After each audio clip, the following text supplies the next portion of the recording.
Good morning. What's happening? How are you, everybody? How's it going? There's some light. Hello. Oh, Christine. Good morning, puppy love. Puppy love. You know who sings that? Who sings puppy love? Christine. Who sings puppy love? Come on now. Who sings puppy love? Anybody? Hello, replay viewers. Good to see you.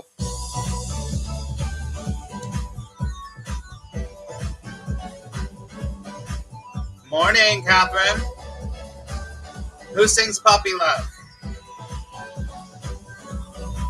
Here's a hint.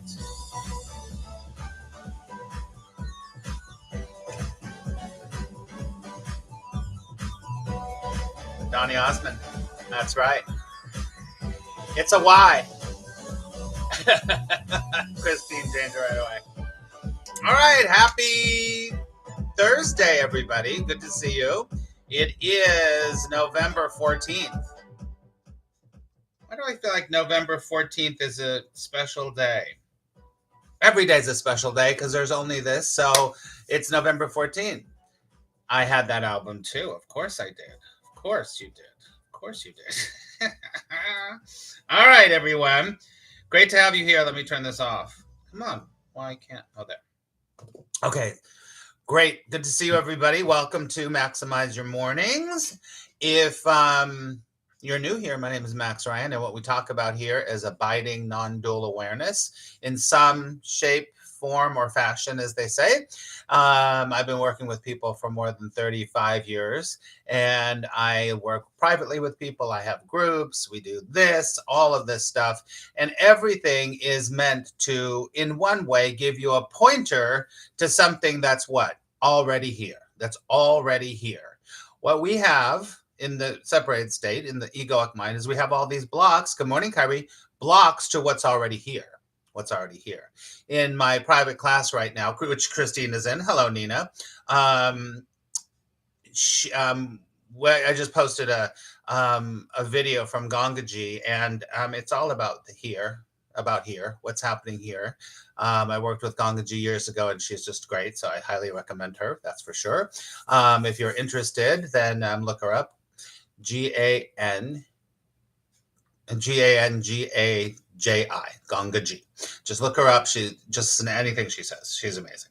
So anyway, so today we're continuing on our 10 ways that it is not so great to make decisions based on fear.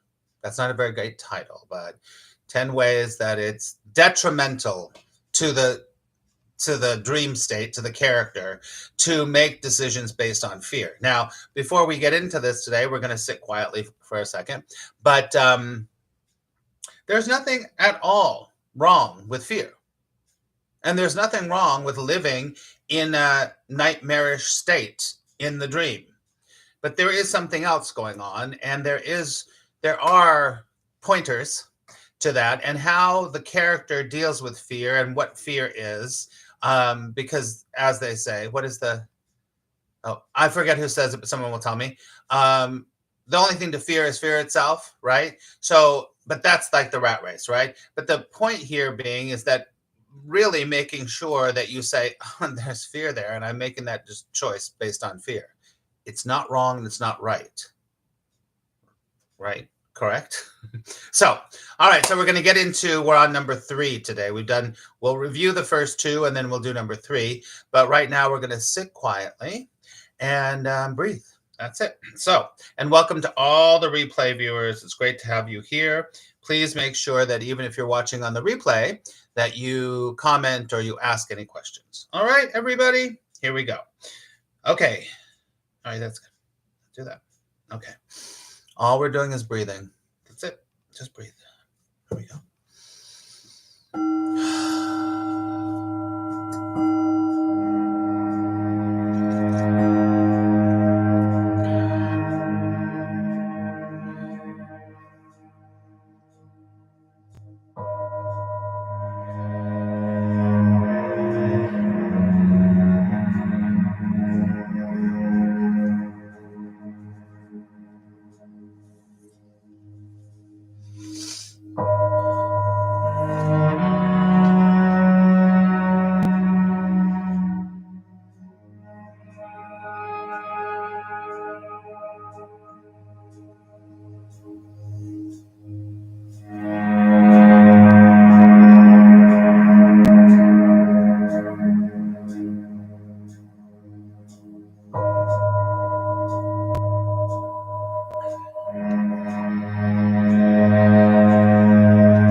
deep breaths.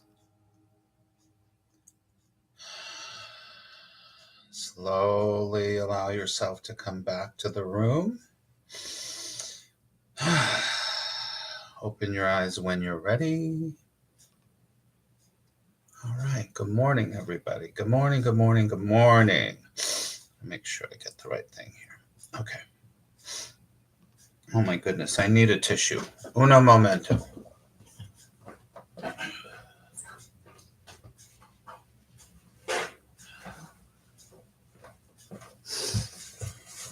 All right, welcome everybody. It's great to have you here on this fine Thursday. All right. Tell me your favorite color and why. Mine is teal. I love teal. It's one of my favorite colors in the world. It's got to be a very specific teal, and what you might think of teal is what you think of teal, but I know what my teal is, and that color is very refreshing, calming, and exciting to me at the same time. I love teal. I love teal. So what is your favorite color and why? While I look at what we're doing today. Gotta pull up my notes here. Trying to be good at putting my notes on my phone so it's easier. Because sometimes it's hard, like hot pink and red. Very good. Why hot pink and red? Kyrie, orange makes me feel happy every time I see it. Hey, you know who else's favorite color was orange? You know whose her favorite color was orange? Just saying. Just saying. Olivia. Olivia loved orange. She had lots of orange in her life. Listen, you learned something new today. That's for sure. I met a woman yesterday and her name was Teal. That's amazing. I like the fire aspect. Blue sky and blue ocean. Nice. Very good. If you can see the color of my nails, go look at my last video on TikTok, on Instagram. You can see the real color of my nails. It comes out there. You can see that it looks coral. Anyway, because this is Barbie pink. It's Barbie pink in real life. So, what other colors? Anybody else want to share their favorite color and why?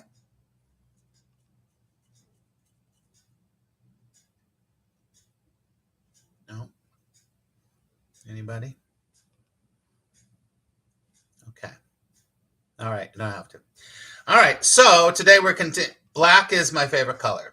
Nice. I love black too. Why is black your favorite color? What does it do for you?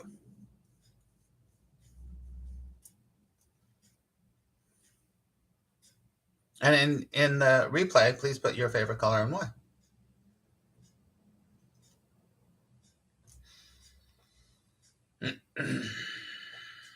While you're doing that, I will review. So we're doing 10 sessions, all based on 10 ways. Oh, sorry. That making choices based on fear could be detrimental to you, right? Tiffany, teal, just because it makes me happy, not because of the name. Oh, yeah, that woman. Yes, I love teal. You and me both. Very specific teal color. All right, so we're doing this series. We're on Tuesday, Wednesday, Thursday, day 3. There's going to be 10 sessions on this. So I think it's really important. It's nothing's really important, really. It's interesting, shall we say that? It's interesting to look at making decisions based on fear. That's all. We're just looking at decisions based on fear and what it can do or what it does for us, right? I think it is mostly in style and goes with everything. Okay, it sure does. Ask a New Yorker. Just got to ask a New Yorker. All right. I have lots of black. All right. So let's review what we've done so far. We've done 2 days. So the first one was we were talking about making decisions based on fear enforces the sense of separation, enforces the feeling like there's me and then there's everyone else. There's me and my job. There's me. This is a whole dualistic thing, right? Because there's always an object and a subject. So making a choice from fear really, really, really does make you feel like separate. In some way, you're separate. That's number 1. Number 2, which we did yesterday, is fear really breeds this attachment to the outcome of everything. So you're never here. Well, you're always here. You can't not be here. But in your ego eccentric mind, you are focusing on the future, right? So you really do miss out on everything that's right here. So this is like this weird attachment to the outcome of things, of when it happens and what's going to happen and all that stuff. So when you make a choice based on fear, it's usually motivated by like, I don't want that thing. I want that thing. So what are you skipping? I don't want that. I want that. You're skipping here. And of course, in Miracles, you would call that the present moment, the holy instant. The present moment is the holy instant in A Course in Miracles, right? And if you're new here, I will refer to A Course in Miracles quite often because I have been a teacher and a student for over 40 years of A Course in Miracles. It's a non-duality teaching. It's not a religion, okay? All right, so there's that. Those are the two that we've gone through so far. Let's get ready for number 3. And we have conversations here. If you're new, we have a conversation here. Just like these amazing, wonderful people right here have been putting things in the chat. You can put things in the chat, live in the chat, because we have a conversation here. If I say something and then I ask you questions and something's coming up for you while I'm talking, please put it in the chat. Put it in the chat, and then we're going to have a discussion about it, okay? All right, take a big, deep breath.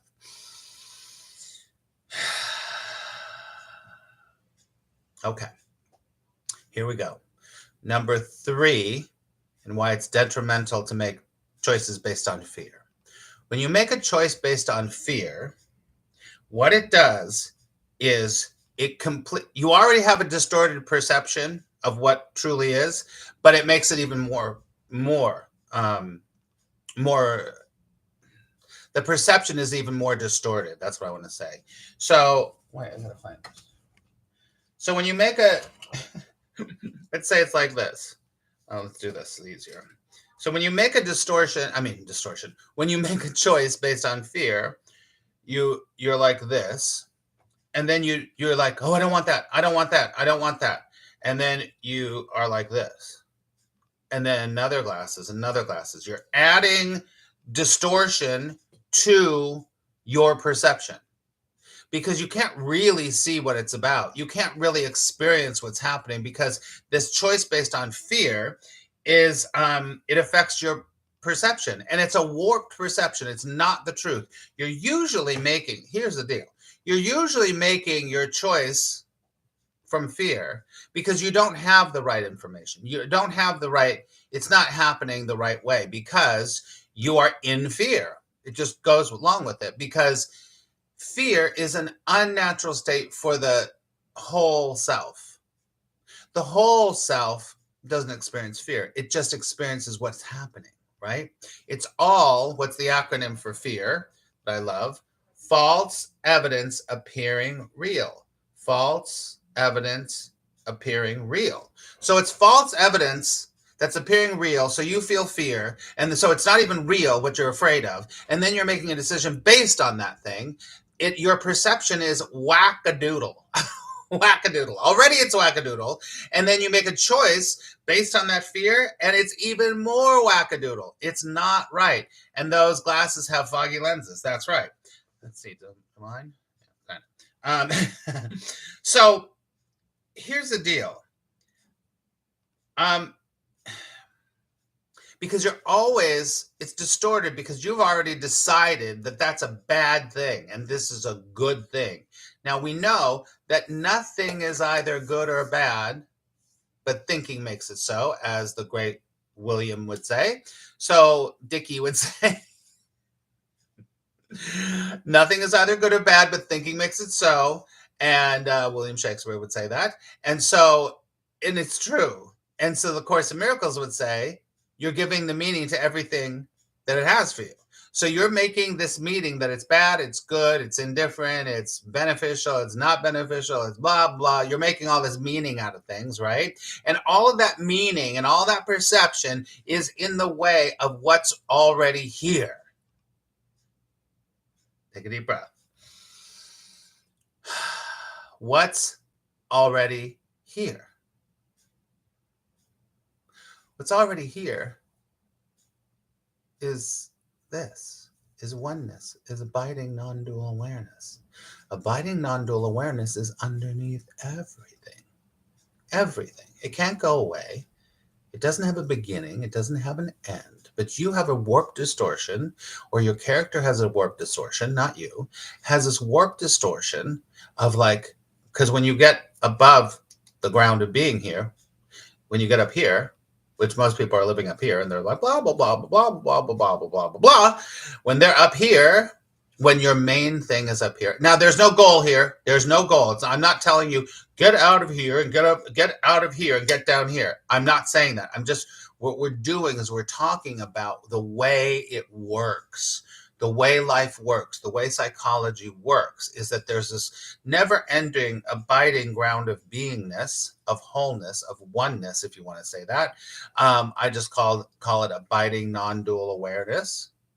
That's always there. But when you're up here, your perception's already screwed up. You cannot really see. You can't really feel the right feeling. You can't really make the right predictions. And there is no right and wrong. I wouldn't say that. But something that's more beneficial for you to have a happy dream. Of course, Miracles talks about having a happy dream. The only thing that this is trying to do for us, and those in a separated state, is to help you to have a happy dream. I mean, listen, a happy dream is much better than a nightmare. Much better than a nightmare. Do you agree?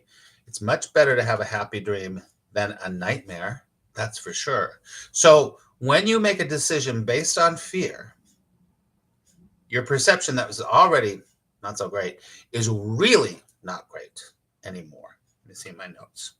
Okay, what's coming up for all of you? What I write here? This perception or this warped view keeps you from recognizing the neutrality. That's a great word. The neutrality, the pure potentiality of reality, right? And it really blocks the awareness of unconditional love, because you're like, oh, I gotta say no, because I'm scared about saying yes. I'm scared. When you're a kid, and you're like, I'm scared. You're scared. So you make a decision based on I'm scared. And then you can't even, what you think you saw before, you can't even see it because you're filled with fear. You might not think it's fear. You might think that it's being smart. You might think, and nothing's wrong or right about any of this. So you make a choice based on fear, and that fear can exacerbate. So you can't see it anymore, really. You probably didn't even see it real in the first place. Like I said, you probably didn't see it real, and that's why you're making the decision based on, I'm like, fear's over here. Fear, right? And so you really can't see. It's like digging your own grave. You're like, oh God, I'll make a decision because da da da da da. Now, hear me and hear me well. There's nothing wrong. You're gonna be like, well, why would I listen to this if you say this? There's nothing wrong with making a decision based on fear. Nothing's wrong with that. It's just that you have another choice. I tell my students all the time, never make a decision based on fear, right? Because you tend to be further and further separated from yourself, from the world, from everything. It means a real lack of what? A real lack of trust. Hello, Andrea. A real lack of trust, right? In A Course in Miracles, at the beginning, the very beginning of the Manual for Teachers, there's a whole section about trust, about the development of trust. And I highly recommend that you read that. And when you read that, you're going to be like, that makes sense. Well, I think, I don't know. Sometimes A Course in Miracles can be like, whew, over your head. But this is a great section to just check it out. It goes through the stages of trust. And when you really understand it, you'll be like, oh, I get it. I did a whole class on it one time, a 10-week course, all about the development of trust. Maybe we'll do that again. We'll see. Maybe we'll do that again. because it's really important. You're only making decisions based on fear because you have not, because your character has co-opted everything to go from fear. To go from fear. Yes. Tiffany, I love it. Oh my gosh, Pinay, thank you so much. You're so sweet. Thank you. And that's perfect. If you would like to make a donation, you can give a super chat here, or you can give it to my Venmo. My Venmo is in the link. Thank you so much, Pinay. I got to blow my nose. Oh, Andrea, were you in that class? Oh, thank you so much, Pinay. Angel Tarot, you're the sweetest. Thank you. Were you in that class, Andrea? Were you in that class? The development of trust class? I know Marcy was in that class. You may have been, but it's great to see you. All right, so let's talk about this, changing your perception based on fear. You forgot. That's okay. It's okay. Listen, so much of this work, everybody, is changing the synapses of your brain. And so repetition is really good for it. It's really good for it. Christine, who's one of my students also, it's a wonderful part of A Course in Miracles. It sure is. It sure is. Review that. Now we have planted a seed. This is how my business, this character's business works. It goes, oh, maybe we'll do that trust thing again. Oh, maybe. I don't have a, most people look at my business plan and be like, that's not a plan.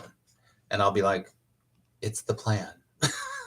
I guess this is what we're doing right now. That's what's happening. And everything seems to work out. Why is that?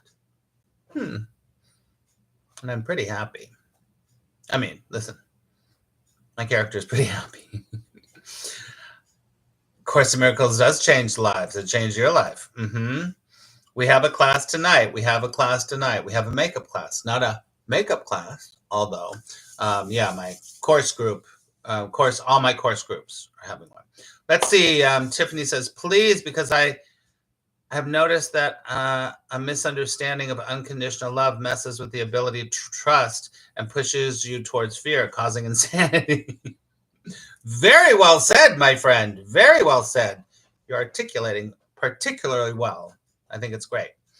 Right. Because your perception's screwed up.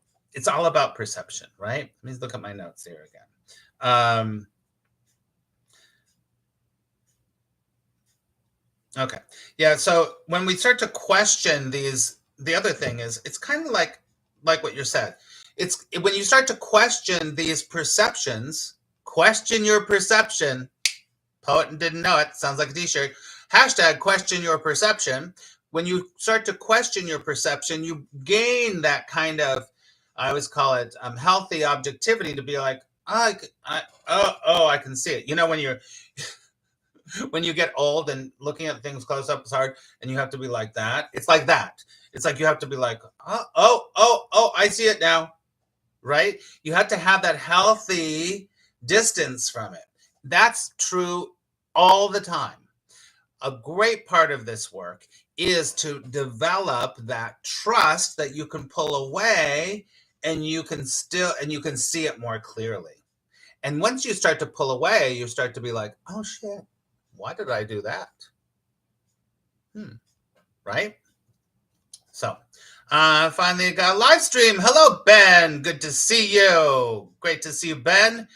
Christine says, and trusting is sometimes seen as spiritual bypassing. That's right. It should, but that's not trusting. That's avoiding. It's avoiding. So let's go over it again. So when you're making decisions based on, when your character is the only one that's ever going to make a decision based on fear. Just know that.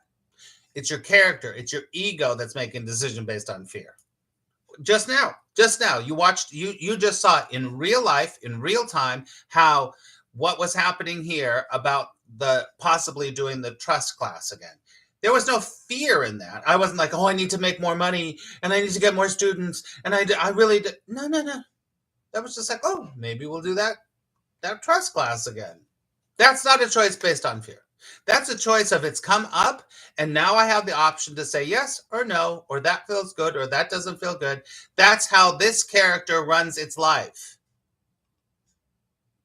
Most people are like, how can you do that? Well, I have to say that this character has made choices, this character, so that I can live like this, right? Well, I have 2 cats. I'm single. I live in New York, whatever. I understand and I feel for people that are married, that have children, everything. It can be harder to do that, but it's not impossible. That's for sure. Not impossible. Christine says you can acknowledge the fear, feel it, and then move to trust. That's right. The only way out is through, right? The only way out is through. You have to know a problem before it can be solved. You have to know that your perception's screwed up before you'll be like, oh, I made that decision because I was scared. Now, listen, nothing is ever finite. Nothing is ever like, okay, it's written in stone. Nothing. If you make a decision based on fear and then you pull away and you're like, oh shit, maybe that wasn't so good. You can always be like, okay, I'm changing my mind. You have the prerogative to change your mind. If you took a job that you took only because you're afraid of not having money, there's nothing wrong with that. But it might not make you feel good. You might be doing something that you're not right for. It's just not right. You can always go, I made a mistake. Give yourself a break, forgive yourself, and then go, thank you very much. But I know that there's something else for me, right? There's something else happening for me. And say, thank you very much for this job. I really appreciate it, but I'm going to have to go now. That is honoring yourself. That is not forsaking yourself, right? What else is coming up for any of you about decisions based on fear? If you're just coming in, that's what we're talking about. Andrea says, that was a great lesson for me. Good. It's a big one. It's a big one.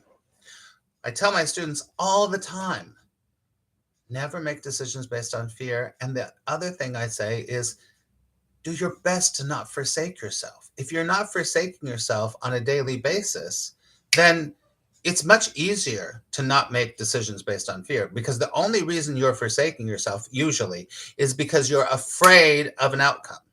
Yesterday, we talked about outcomes. So take a big, deep breath. I stop interviews once I know it's the wrong fit or place. Yeah, that's right. That's exactly right. That's right. So this is the time of the show where I say that you are welcome to give a donation for the work. If you feel like you get anything from the work here, we're here 5 days a week, Tuesday, Wednesday, Thursday, Friday, and Saturday. Tuesday through Friday, I'm here at 10 a.m. New York time. And then on Saturdays, I'm here at 11. So for the next 7 sessions, we're going to be going over all the ways that making decisions based on fear can affect you. Please follow me on TikTok, and you can give a super chat here if you'd like to make a donation. You can also make a donation to my Venmo, which I put down below if you'd like to do that. I'd greatly appreciate it. This is what I do for a living. And let's see, what else was I going to say? Yes, please follow me on TikTok, because we want to start doing lives on TikTok. We might be able to do it both places. So because on TikTok, we can play music. All right. So any comments or questions about what you're taking away from our work today? Let's listen to some royalty-free music. Is that this one? Is that one? How many do I need? Oh, on TikTok? It's gone back and forth. It used to be 1,000 to go live. I think now it's 500. Someone told me that. But I think it's 500 so you can be a guest on someone else's live. I'm not sure. So figured out the why I have been afraid of buying things. Oh, good. Why is that? But you're afraid you're going to be poor. You're afraid you're going to be on the street. I can tell you why. Because you're afraid you're going to die. Why do I say that? Because all fear comes back to the fear of death. All fear comes back to the fear of death, no matter what. No matter what. If you go back far enough, it's because you're afraid you're going to die. Back to the childhood, and there will be no money. That's right. Good for you. You've discovered a core belief. We love that. And death is inevitable. That's right. I always talk about memento mori. Memento mori, go look it up, is one of the greatest practices, and it's very, very difficult. As long as you're connected to the character and in the dream, it's going to be very hard to really make friends with death. But what does it say in the book? There is no death and you're not a body, so what's the point? You're not a body. There's no death. You're welcome, Kyrie. All right, everybody. All right, have a wonderful rest of your day. It was great to spend with you. Tomorrow we'll do number 4. Please let me know if you need anything at all. Ben says, but we're just a collection of stories embodied, but we aren't the body. Exactly, Ben. And Ben, I love what you said. Let's stay there for that, because there is a collection of stories. That's right. It's all a story. Everything's a story. Everything is a story. But that lives within the dream, within the character, right? So we're not the stories. Why does A Course in Miracles consistently and always say, you don't know who or what you really are? You think you are the stories. You think you are the scenario, right? Does that make sense? Right? This is Ben. He gets it. Love Ben. Right, Ben? That's right. But that's not who we are. You get it, Ben? I'm sure you get it, right? So those stories aren't real anyway. But we attach reality to them, and we attach complete identity to those things. Don't do that. Just be like, there's a story happening. There's a story happening, and there's a story happening over there. Right? Okay. Thanks for all of your never-ending story. That's right. It's never-ending story. That's right. Thanks for all of your interaction today. I really appreciate that. I have a great time with you every day that we're here, and hopefully you'll be here tomorrow. If not, there's always the replay, and I think that's it. Okay, I love you so much, everyone, and I'll see you tomorrow. If you need anything, please let me know. Okay. All right, everyone. Au revoir. Tout à l'heure.